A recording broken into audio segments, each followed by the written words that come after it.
Hello प्यारे बच्चों, very good evening. 7 minutes chemistry के इस यूट्यूब चैनल पर आपका बहुत बहुत स्वागत है। मैं डॉक्टर आदित्य पांडे, आपका केमिस्ट्री मेंटोर। प्यारे बच्चों, बोर्ड की प्रिपरेशन में अभी जो बच्चे हमारे लगे हुए हैं, चाहे वो सीबीएसई बोर्ड के हैं, चाहे एससी बोर्ड के हैं या किसी भी वो स्टेट बोर्ड के बच्चे हैं, आप सब जानते हैं बेटा कि नेम रिएक्शन हमारे लिए बहुत इंपॉर्टेंट है। स्पेशली ऑर्गेनिक केमिस्ट्री के केस में अगर बात करें तो नेम रिएक्शन से डायरेक्टली क्वेश्चन कई बार आते हैं। तो अभी जो हमारी सीरीज चल रही है, जिसे मिनी शॉर्ट सीरीज के नाम से हम लोग अभी रन कर रहे हैं, इसमें हम लोग इंपॉर्टेंट नेम रिएक्शन को 1 बाय 1 करके कवर कर रहे हैं, जिसमें उनके नाम, उनके एग्जाम्पल, उनके मैकेनिज्म, उनका शॉर्टकट, उनके डिफरेंट टाइप के जो भी और सिमिलर एग्जाम्पल्स हो सकते हैं, वो सारी चीज़ें हम लोग डिस्कस कर रहे हैं। और बहुत ही बेटा कॉन्सेप्चुअल तरीके से, बहुत ही समराइज वे में भी कर रहे हैं, और साथ साथ में शॉर्टकट भी, शॉर्ट ट्रिक भी जो पॉसिबल हो सकता है वो भी सीख रहे हैं, है ना। तो इसी कड़ी में, इसी श्रृंखला को आगे बढ़ाते हुए, इसी सीरीज को आगे बढ़ाते हुए, आज का वीडियो हमारा कुछ बहुत ही ज़्यादा इंपॉर्टेंट रिएक्शंस को कवर करने वाला है, जिसमें सबसे ज़्यादा इंपॉर्टेंट है ओजोनोलिसिस। और ओजोनोलिसिस रिएक्शन बेटा एक ऐसी रिएक्शन है जिससे कहीं ना कहीं, चाहे वो चेन रिएक्शन के फॉर्म में, चाहे डायरेक्टली भी ओजोनोलिसिस एग्जाम में कई बार अक्सर ऐसा होता है कि पूछी जाती रहती है रिएक्शन, है ना। तो स्टार्ट किया जाए आज की क्लास। चलिए स्टार्ट करते हैं बेटा। सबसे पहली रिएक्शन आपके पास है ओजोनोलिसिस रिएक्शन। देखो बेटा, पहले बात को समझो, ओजोनोलिसिस का मतलब क्या होता है। ओजोनोलिसिस का देखो, लिसिस का मतलब होता है ब्रेक डाउन, लिसिस का मतलब होता है फिजन या फिर ब्रेक डाउन, ब्रेक डाउन, ठीक है, किसी चीज का ब्रेक होना, टूटना। लेकिन लिखा है ओजोनोलिसिस यानी कि इन presence of ozone, in presence of ozone, ozone की प्रेजेंस में कोई फिजन होना, किसी बॉन्ड का ब्रेक होना, टूटना, ये रिएक्शन ओजोनोलिसिस रिएक्शन के नाम से जानी जाती है। ओजोनोलिसिस रिएक्शन बेटा दो टाइप की होती है, एक होती है रिडक्टिव ओजोनोलिसिस, एक होती है ऑक्सीडेटिव ओजोनोलिसिस। उसका नाम ही है रिडक्टिव ओजोनोलिसिस, इसका मतलब कि इसमें कुछ रिडक्शन जैसा देखने को मिलेगा, और ऑक्सीडेटिव ओजोनोलिसिस में कुछ ऑक्सीडेशन जैसा देखने को मिलेगा। दो चीजें ध्यान रखनी बेटा, इन दोनों रिएक्शन में रिएजेंट और प्रोडक्ट ये दोनों अलग अलग बनते हैं। कैसे बनते हैं, आइए एक एक करके देखते हैं आराम आराम से। सबसे पहले देखिए बेटा, रिडक्टिव ओजोनोलिसिस हम लोग कंप्लीट करेंगे, कि ज्यादातर हमारे एग्जाम में रिडक्टिव ओजोनोलिसिस ही हमारे सिलेबस में इन्हीं से क्वेश्चन ज्यादा आते हैं, इसी पर बेस्ड क्वेश्चन ज्यादा आते हैं। होता है क्या बेटा, इसमें इसमें एक एल्कीन कन्वर्ट हो जाती है कार्बोनिल कंपाउंड में। कार्बोनिल कंपाउंड का मतलब होता है कि ये कन्वर्ट हो जाएगी या तो एल्डिहाइड में और या तो फिर कीटोन में। आइए बात करते हैं, एक छोटी सी रिएक्शन देखते हैं हम लोग क्या हो सकता है यहाँ पर। ये हो गया, अपने पास एक एल्कीन हो गई, तो ये हमने एल्कीन लिया। इस एल्कीन में हमने पहला रिएजेंट लिया ozone in presence of CCl4, and second reagent लिया हम लोगों ने zinc in presence of water. ठीक है, अब 1 बाय 1 करके हम दोनों का यूज समझेंगे। आइए देखते हैं कैसे होगा। देखो बेटा, यहाँ पर ओजोन में कितने ऑक्सीजन है, 3 ऑक्सीजन है। और हमें पता है ओजोन जब ऐड होगा तो एडिशन रिएक्शन कहाँ की, मतलब किस तरह के ऑर्गेनिक कंपाउंड की कैरेक्टरिस्टिक फीचर हैं। वो सारे तमाम ऑर्गेनिक कंपाउंड जिनमें अनसेचुरेशन पाया जाता है, यानी कि डबल बॉन्ड या ट्रिपल बॉन्ड पाया जाता है, उन्हीं डबल बॉन्ड और ट्रिपल बॉन्ड पर ही जाकर के कोई चीज ऐड हो सकती है। तो addition reactions are the property of unsaturated compounds, and identification of unsaturated compounds are done by carbon double bond carbon and carbon triple bond carbon। तो इस तरह से हम देख पा रहे हैं बेटा कि इस वाले रिएक्शन में हम पाते हैं कि यहाँ पर कार्बन डबल बॉन्ड कार्बन है, इसका मतलब ये एक अनसैचुरेटेड कंपाउंड है। तो यहाँ पर ओजोन जाकर के ऐड होगा। ओजोन में चूंकि 3 ऑक्सीजन है तो ये कुछ ऐसे ऐड होगा, ध्यान से देखें, ये हो गया, तीनों ऑक्सीजन ऐड हो गई, ठीक है। और जब ये ऐड होगी, इसको मैं थोड़ा आगे बना देता हूं, नहीं तो समझ में नहीं आएगा। ठीक, ये हो गया आपका R, ये हो गया R CH double bond CH2। अब यहां पर ऑक्सीजन ऐड होगी, तो एक ऑक्सीजन तो ये हो गया, एक ऑक्सीजन ये हो गया बेटा, एक ऑक्सीजन ये हो गया। अब उसके बाद क्या होगा, यहां पर ये बॉन्ड, चूंकि आप देख रहे हैं कार्बन यहां पर कई सारे बॉन्ड बना चुका है, यानी कि ये तो मैं समझाने के लिए लिख रहा हूं, है ना। अब ये अनस्टेबल है तो ये स्टेबल होना चाहेगा, तो ये इस तरह से बॉन्ड इसका ब्रेक हो जाएगा। तो एक तरफ देखो क्या बन जाएगा, RCHO बन जाएगा, तो एक तरफ तो बन जाएगा RCHO, ठीक है। और दूसरी तरफ क्या बन जाएगा, देखो CH2 डबल बॉन्ड O बन जाएगा, तो एक तरफ बन जाएगा CH2 डबल बॉन्ड O, जिसे एक्चुअल में हम लोग कैसे लिखेंगे, HCHO के नाम से लिखेंगे, क्या कहलाएगा? HCHO बोलेंगे हम लोग इसे। और साथ में एक ऑक्सीजन भी बच जाएगा, तो साथ में बच जाएगा एक ऑक्सीजन। ये नेसेंट ऑक्सीजन है बेटा। अब आते हैं स्टेप नंबर 2 में, हमारे पास जिंक है। जिंक क्या करेगा? तुरंत जिंक इस पे काम करेगा और जिंक इस ऑक्सीजन को ZnO के फॉर्म में यहां से रिमूव कर देगा। ठीक है, समझ में आ रही बात यहां पर? तो ये जो एक्स्ट्रा नेसेंट ऑक्सीजन का फॉर्मेशन हुआ है इस रिएक्शन में, इस ऑक्सीजन को रिमूव करने का काम किसका है? जिंक का। अगर मान लेते हैं, देखो ऑक्सीजन हमने रिमूव किया, ऑक्सीजन का जुड़ना ऑक्सीडेशन कहलाता है, ऑक्सीजन का निकल जाना रिडक्शन कहलाता है। और हम ये भी देख रहे हैं कि ओजोन की प्रेजेंस में डबल बॉन्ड ब्रेक हुआ तो रिएक्शन ओजोनोलिसिस कहलाई। एक नेसेंट ऑक्सीजन जो बना था, जिंक ने उसको उठा करके हटा दिया तो ऑक्सीजन का रिमूवल हुआ जो कि रिडक्शन कहलाया, इसलिए पूरी रिएक्शन का नाम पड़ेगा रिडक्टिव ओजोनोलिसिस रिएक्शन कहलाएगी। क्लियर हो गई बात यहां तक बेटा? चलिए आगे देखते हैं। मैकेनिज्म मैंने आपको प्रॉपर बता दिया कैसे मैकेनिज्म फॉलो होगा। अब बात करते हैं रिएक्टेंट की, तो reactant will be alkene, alkyne भी होता है, दोनों होते हैं बेटा, एल्कीन एंड एल्काइन दोनों यूज होंगे। एल्काइन के लिए रिएजेंट थोड़ा सा चेंज हो जाता है, बाकी तो ठीक है। रिएजेंट हम लोग क्या ले रहे हैं? फर्स्ट स्टेप में हम लोग लेते हैं ozone, ozone in presence of CCl4, and second step में हम लोग लेते हैं बेटा zinc in presence of water. Clear?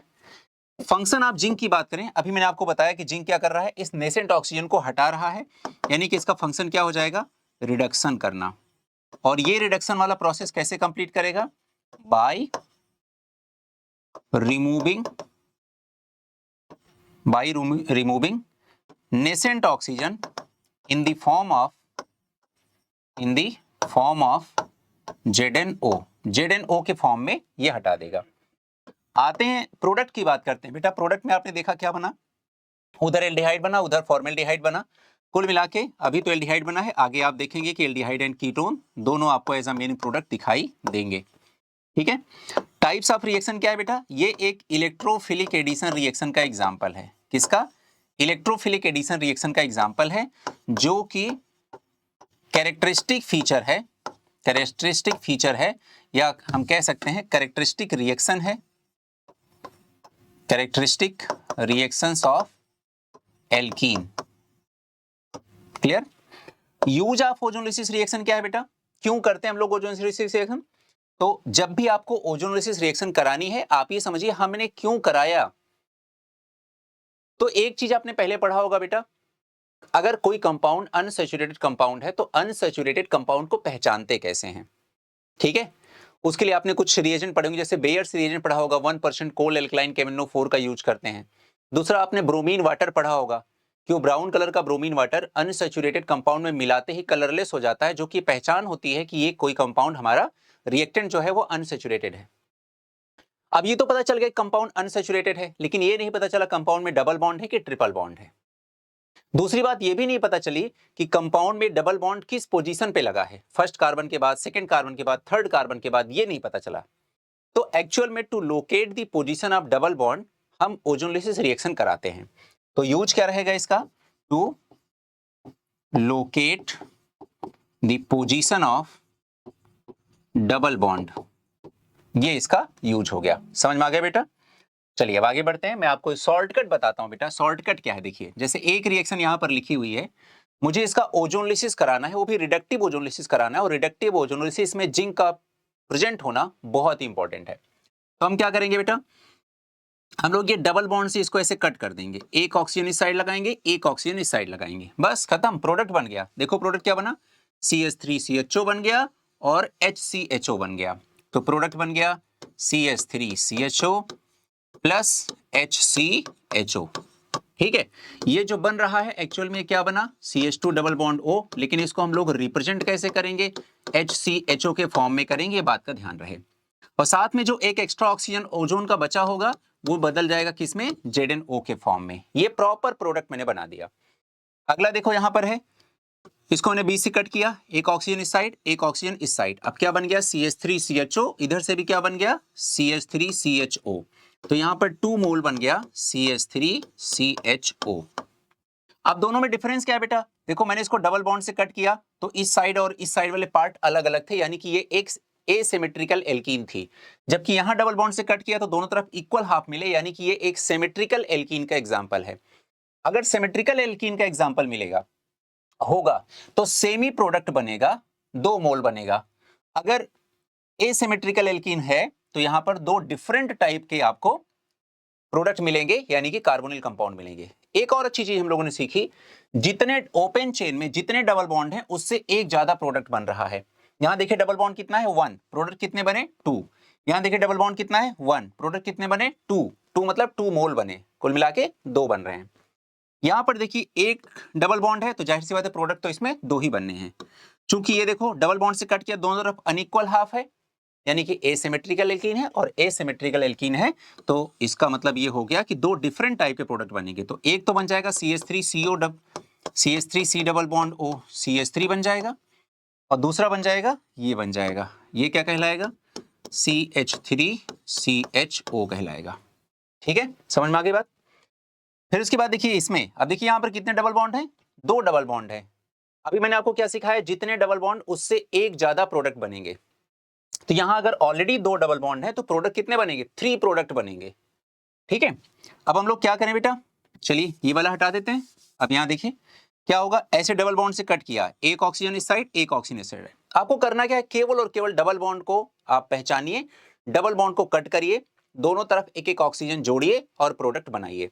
यहां भी डबल बॉन्ड को कट किया, एक ऑक्सीजन इस साइड एक ऑक्सीजन इस साइड। बताओ प्रोडक्ट क्या बनेगा, एक तो ये बन जाएगा, इसका नाम क्या है HCHO प्लस एक प्रोडक्ट ये बन जाएगा, देखो ये बन गया CHO सिंगल बॉन्ड CHO, तो ये ग्लाइऑक्सल बन गया बेटा, CHO सिंगल बॉन्ड CHO, ये बन गया। उसके बाद ये देखो ये क्या है CH3CH, तो ये हमने लिख दिया CH3CHO, ये बन गया। तो total pi bond double bond कितने, 2, प्रोडक्ट कितने 3।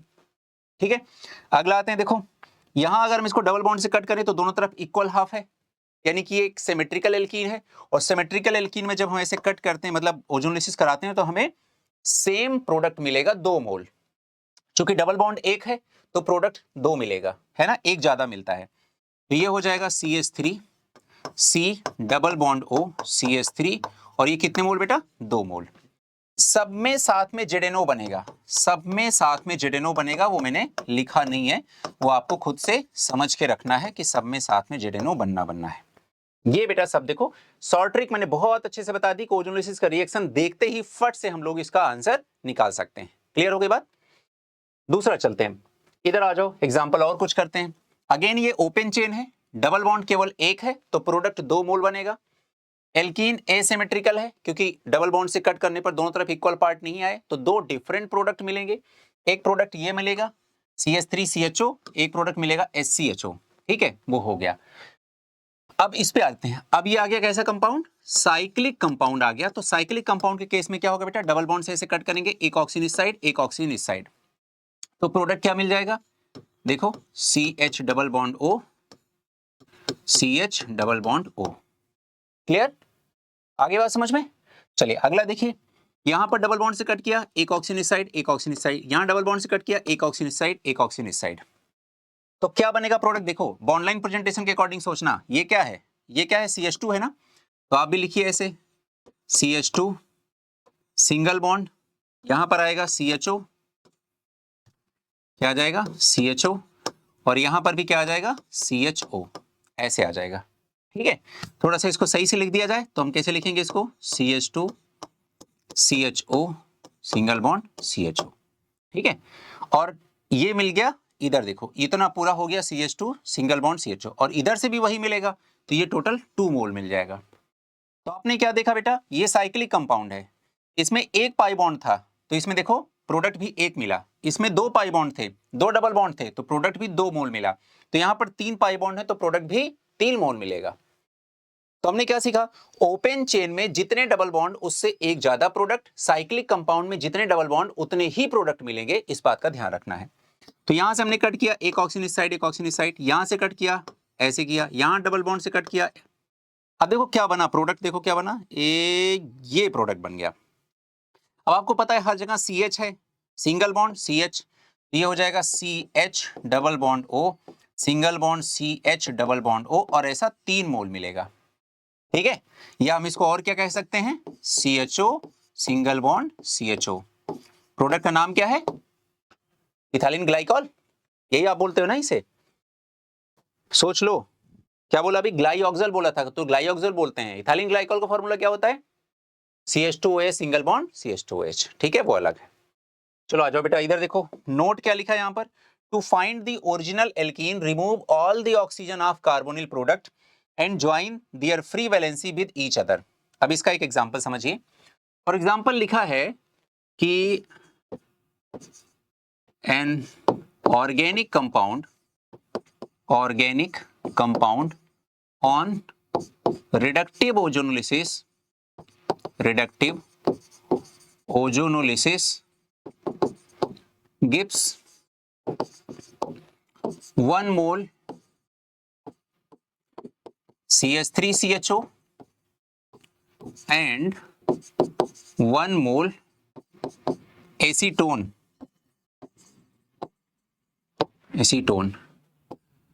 Write the IUPAC name of original alkene, या यहां लिख दो एनऑर्गेनिक कंपाउंड, ब्रैकेट में लिख देना है एल्कीन। तो क्वेश्चन समझ में आया बेटा, क्वेश्चन क्या कहना चाह रहा है, एक एल्कीन है जिसकी रिडक्टिव ओजोनोलिसिस कराने से 1 मोल एसीटोन मिला, 1 मोल एसिटाल्डिहाइड मिला। तो बताइए एल्कीन कौन सी थी जिससे ये सब मिला। तो करना क्या बेटा, पहले तो आप इन दोनों का स्ट्रक्चर लिखिए। तो आप कैसे लिखेंगे, CH3CH डबल बॉन्ड O, ऐसे लिखेंगे। दूसरा एसीटोन लिखिए, तो एसीटोन लिखेंगे CH3C double bond O CH3। ऐसे लिखना है दोनों प्रोडक्ट को कि दोनों का ऑक्सीजन एक दूसरे के आमने सामने आ जाए, ठीक है। तो देखो ये दोनों आ गया, अब क्या करेंगे, इसके O2 को हटा देंगे और इनकी फ्री वैलेंसीज को आपस में जोड़ देंगे, कनेक्ट कर देंगे। तो क्या बन जाएगा, CH3 सिंगल बॉन्ड CH, ये डबल बॉन्ड लगा रहेगा तो डबल बॉन्ड कार्बन, ये वाला कार्बन आ गया, इससे एक CH3 इधर जुड़ा हुआ है, एक CH3 नीचे जुड़ा हुआ है। अब इसका हमें IUPAC बताना है, तो हम इधर से नंबरिंग 1 2 3 4, पहले तो ये हमारी वो हो गई principal carbon chain, 1 2 second carbon पे double bond, 1 2 second carbon double bond, 1 2 second carbon पे सब्स्टिट्यूएंट भी है, तो 1 2 3 4, ठीक है। क्या हो जाएगा, 2 मिथाइल ब्यूट 2 इन, इसका IUPAC नेम हो गया। तो 2 मिथाइल ब्यूट 2 इन इसका आंसर हो गया। तो ध्यान रखना है बेटा कि अगर आपको प्रोडक्ट गिवन हो ओजोनोलिसिस का और आपको ओरिजिनल एल्कीन कौन सी होगी पूछा जा रहा है, तो दोनों प्रोडक्ट को एक दूसरे के आमने सामने इस तरह से लिखना है कि दोनों का ऑक्सीजन एक दूसरे के आमने सामने पड़े।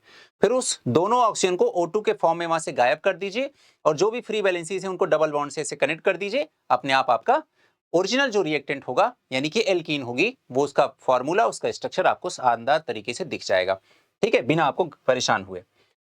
अब आते हैं बेटा, नेक्स्ट है ऑक्सीडेटिव ओजोनोलिसिस। अब आप अगर इसमें रिएजेंट पर ध्यान देंगे, गौर करेंगे, तो रिएजेंट आपको क्या मिलेगा बेटा, ozone in presence of CCl4, लेकिन यहां पर जिंक एब्सेंट है। अब हमारे हर बच्चे को ये पता है कि अभी पीछे आपने बताया था जिंक फंक्शन क्या करता है। जब ओजोनोलिसिस की 3 ऑक्सीजन किसी रिएक्टेंट पर अटैक करती हैं तो एक ऑक्सीजन, नेसेंट ऑक्सीजन रह जाता है, जिंक उसी को हटाने का काम करता है। लेकिन आज तो जिंक है ही नहीं मीडियम में, तो वो एक्स्ट्रा ऑक्सीजन अब वहीं रह जाएगा, बच जाएगा। और नेसेंट ऑक्सीजन बेटा बहुत शैतान होता है, बहुत ज्यादा। अब ये जो नेसेंट ऑक्सीजन है बहुत शैतान है, तो ये क्या करेगा, जो भी प्रोडक्ट बना है उस प्रोडक्ट पर जाकर के अटैक करेगा और ऑक्सीजन के जुड़ने से किसी भी रिएक्टेंट का या किसी भी ऑर्गेनिक कंपाउंड का क्या होता है, ऑक्सीडेशन। तो ये प्रोडक्ट का कर देगा ऑक्सीडेशन। अब हम ये सब जानते हैं कि बेटा ओजोनोलिसिस के केस में हमारा जो मेजर प्रोडक्ट होता है वो एल्डिहाइड एंड कीटोन होता है। अब मान लो जो ऑक्सीजन बचा है वो एल्डिहाइड पे अटैक करेगा, तो एल्डिहाइड को सेम नंबर ऑफ कार्बन के कार्बोक्सिलिक एसिड में कन्वर्ट कर देगा। लेकिन जब वो कीटोन पर अटैक करेगा तो कीटोन पे दाल नहीं गलेगी उसकी। क्यों? क्योंकि कीटोन का ऑक्सीडेशन बहुत ही दुरूह काम है, दुष्कर काम है, कठिन काम है, मुश्किल काम है।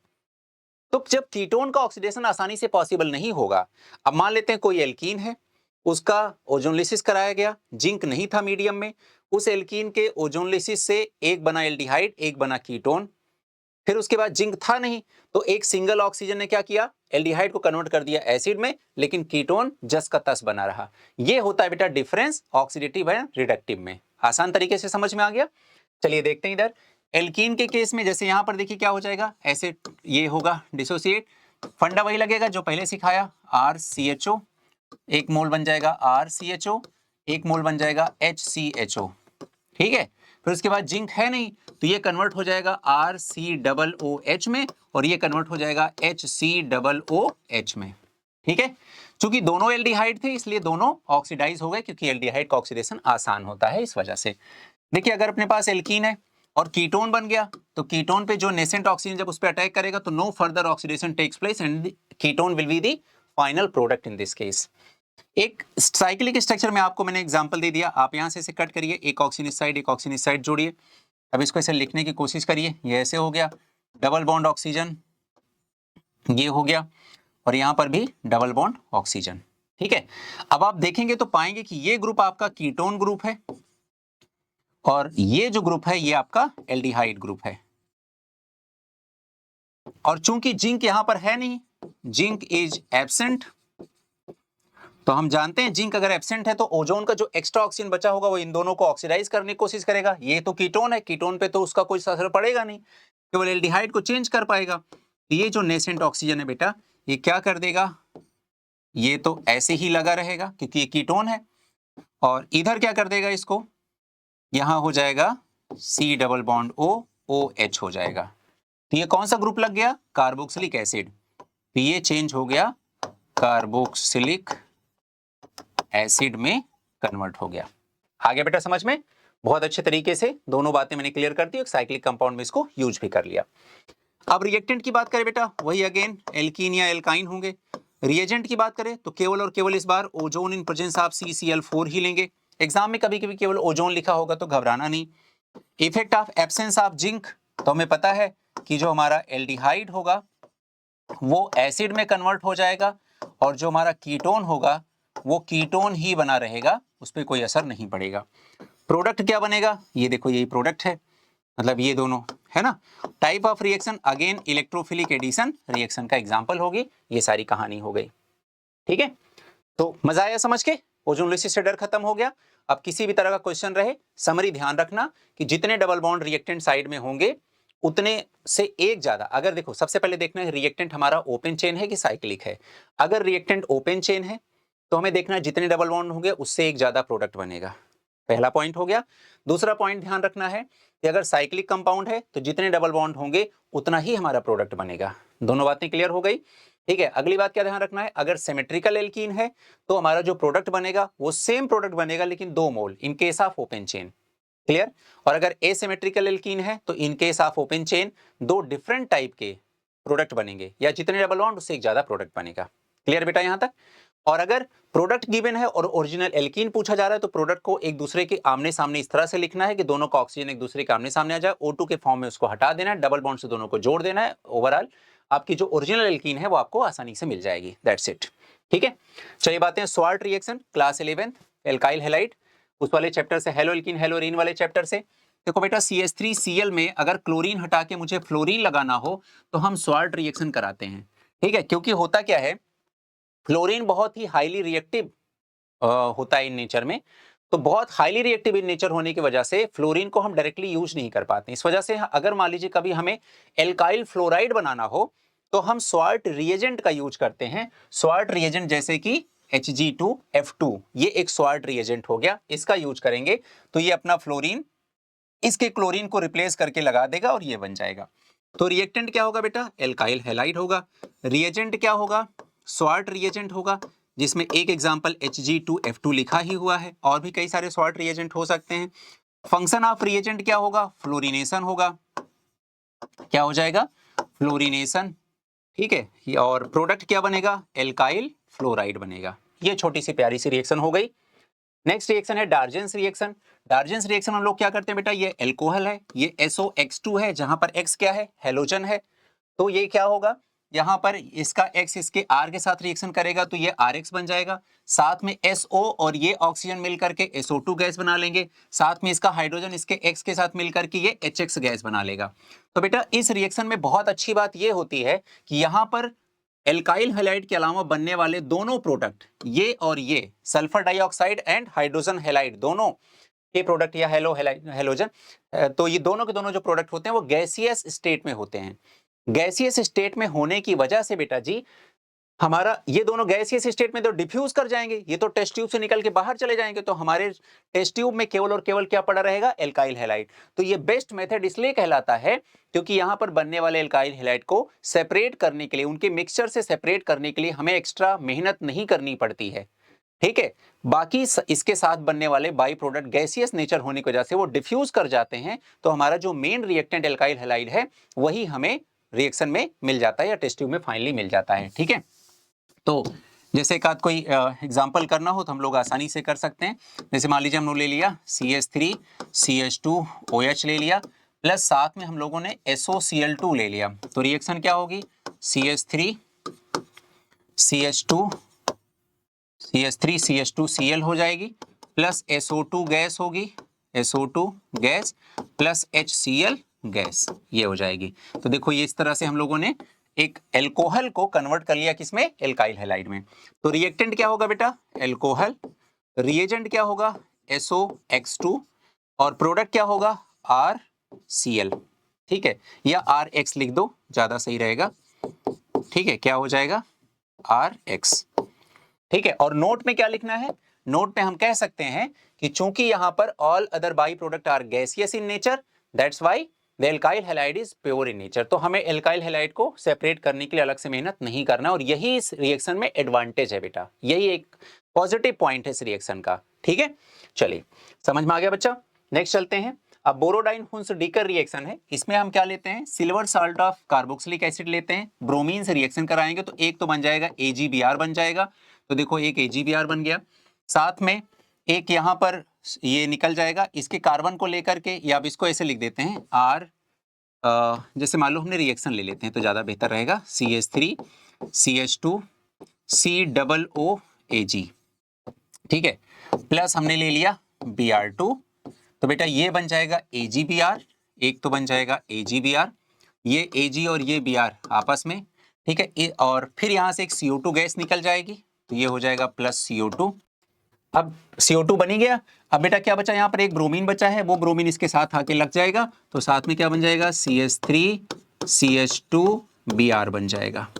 ठीक है, तो आपने क्या सीखा बेटा, silver salt of carboxylic acid से एल्काइल हैलाइड बनाने का एक तरीका सीखा आपने। तो आपको याद रखना है RCOOAg से अगर आपको RX बनाना है तब आप इस रिएक्शन का यूज कर सकते हैं, है ना। समरी बेटा सब में ध्यान रखना है, और रिएजेंट क्या यूज कर रहे हैं उस पर सब लोग फोकस्ड रहें। नेक्स्ट रिएक्शन हमारी है बर्नबाउम सिमोनिनी रिएक्शन है, जिसमें हम लोग फिर से silver salt of carboxylic acid ले रहे हैं, साथ में हम I2 ले रहे हैं। अब इस बार क्या बन गया, एस्टर बन गया बेटा, क्या बन गया, एस्टर बन गया, और वही CO2 वही AgI, इस तरह से एक AgI यहां से रिलीज हो जाएगा। तो आप ध्यान रहे कि silver salt of carboxylic acid RCOOAg से अगर आपको एस्टर का फॉर्मेशन करना हो, पीछे क्या बना रहे थे, एल्काइल ब्रोमाइड, आप क्या बना रहे हैं, एस्टर, तो आप इस रिएक्शन का यूज करेंगे। ये दोनों रिएक्शन उतनी ज्यादा इंपॉर्टेंट नहीं है ना, तो ज्यादा ध्यान नहीं देना है। और हमारी लास्ट रिएक्शन है फिंकलेस्टीन रिएक्शन, जिसे हम हैलोजन एक्सचेंज मेथड के नाम से भी जानते हैं। जैसा कि रिएक्शन ही अपने आप में बता रही है कि वो हैलोजन एक्सचेंज मेथड है, यानी कि हैलाइड एक्सचेंज मेथड है, यानी कि हैलाइड आयन को एक्सचेंज किया जाएगा। रिएक्टेंट में जैसे मान लो Cl है तो उसकी जगह पर कोई और लग जाएगा, दूसरा हैलाइड लग जाएगा, तो हैलाइड एक्सचेंज केवल करना है। जैसे मान लो कि क्लोराइड की जगह पे आयोडाइड आ गया, बस इस तरह से। तो देखिए बेटा यहाँ पर हम लेते क्या रहे, एल्काइल हैलाइड लेते हैं, ये जनरली बेटा क्या होता है, प्राइमरी होता है। साथ में NaI लिया, यहाँ पर I- आ गया, I- की लिविंग ग्रुप एबिलिटी बहुत अच्छी होती है, लिविंग ग्रुप एबिलिटी काफी अच्छी होती है बेटा, क्योंकि I- आसानी से ब्रेक होकर के यहाँ निकल जाएगा यहाँ से। ठीक है, तो ये गुड लिविंग ग्रुप एबिलिटी वाला I- हमने लिया, यहाँ से X- है, ये I- इस X- को रिप्लेस कर देगा, RI बना लेगा, साथ में NaX एक बाई प्रोडक्ट बन जाएगा। तो ये क्या मिल गया आपको, ये कहलाएगा एल्काइल आयोडाइड। क्या कहलाएगा, एल्काइल आयोडाइड।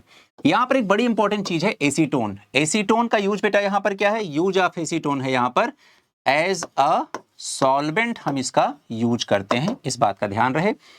रिएक्टेंट के केस की बात करें तो हम लोग यहां पर लेते हैं एल्काइल हैलाइड, और रिएजेंट की बात करें तो हम लोग क्या लेते हैं, NaI in presence of acetone. Okay, और प्रोडक्ट क्या बनेगा यहां पर, हमेशा एल्काइल आयोडाइड बनेगा। टाइप ऑफ रिएक्शन क्या है ये एक second order nucleophilic substitution SN2 mechanism का एक एग्जांपल है। इसी वजह से मैंने कहा कि alkyl halide should be preferred as primary alkyl halide. ये अगर रहेगा तो ज्यादा बेहतर रिएक्शन होगा, क्योंकि हमें पता है कि SN2 रिएक्शन में reactivity of alkyl halide is primary, then secondary and then tertiary. Okay, तो आपने देखा बेटा कि X माइनस को रिप्लेस करके क्या आ गया, I माइनस आ गया, तो एक हैलाइड की जगह पे दूसरा हैलाइड आ गया, तो हैलाइड एक्सचेंज हो गया, इसलिए इस रिएक्शन को हम लोग हैलाइड एक्सचेंज रिएक्शन के नाम से जानते हैं। ठीक है बेटा, तो इस तरह से आपकी टोटल 5 नेम रिएक्शन इसमें हम लोगों ने कंप्लीट कर लिए हैं।